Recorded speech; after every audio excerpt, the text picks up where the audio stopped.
Depuis son plus jeune âge, Hawa était une enfant au sourire doux et aux manières impeccables. Placée dans une famille d'accueil aimante, elle semblait enfin avoir trouvé un foyer stable.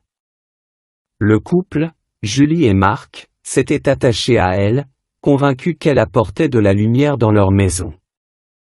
Mais, dès son arrivée, des incidents étranges commencèrent à se produire. Julie et Mark, autrefois unis, se retrouvèrent souvent à se disputer pour des raisons futiles. Le climat de leur maison, autrefois paisible, devint tendu. Les problèmes financiers se multiplièrent. Mark, dont les affaires prospéraient, vit ses projets échouer les uns après les autres. Julie, pourtant efficace dans son travail, commença à rencontrer des obstacles imprévus. Les soucis du quotidien prirent rapidement des proportions inquiétantes.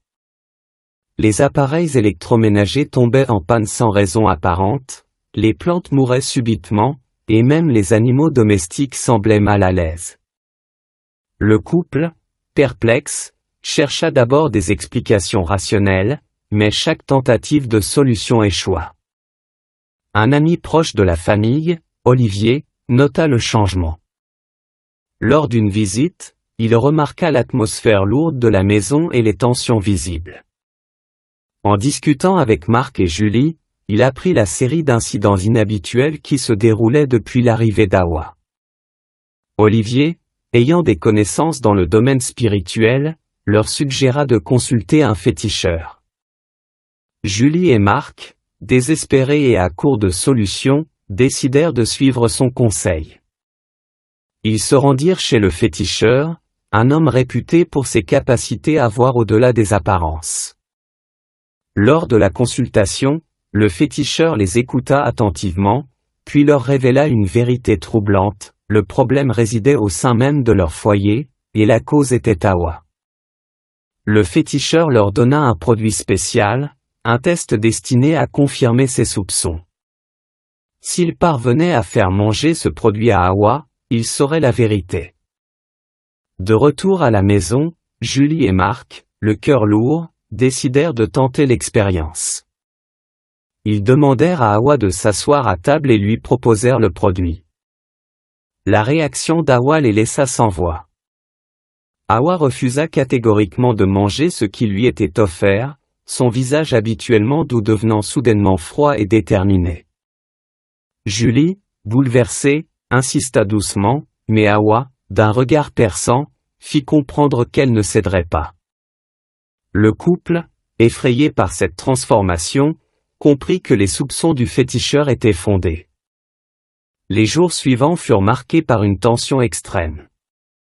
Julie et Mark, désemparés, cherchaient des solutions pour se débarrasser de l'influence néfaste. Ils se rendirent à nouveau chez le féticheur pour obtenir des conseils. Le féticheur leur expliqua que la source du pouvoir de la petite était sa grand-mère, une redoutable sorcière dans leur village. Il leur fallut du courage pour affronter cette sombre réalité. Le féticheur leur conseilla de trouver un moyen de couper les liens entre Hawa et sa grand-mère.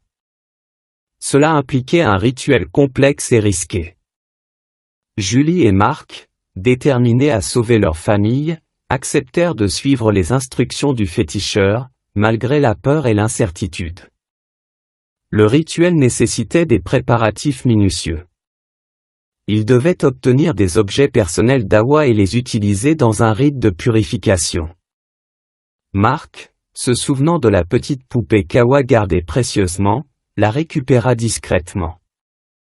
Julie, quant à elle, prépara les herbes et les incantations selon les directives strictes du féticheur. La nuit du rituel, la maison était enveloppée d'une atmosphère électrique. Julie et Mark, le cœur battant, commencèrent les incantations. À mesure que les mots se formaient, Hawa, dans sa chambre, ressentit une étrange perturbation.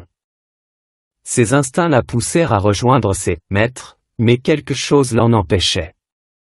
Le pouvoir du rituel l'immobilisait. Julie et Mark continuèrent sans relâche, malgré les bruits étranges qui résonnaient autour d'eux. Les bougies vacillaient, les ombres dansaient sur les murs. À l'instant culminant du rituel, un cri déchirant retentit. Hawa, désormais libérée de l'emprise de sa grand-mère, s'effondra, inconsciente. Les liens maléfiques avaient été coupés. Au matin, Hawa se réveilla, les yeux emplis de confusion et de soulagement.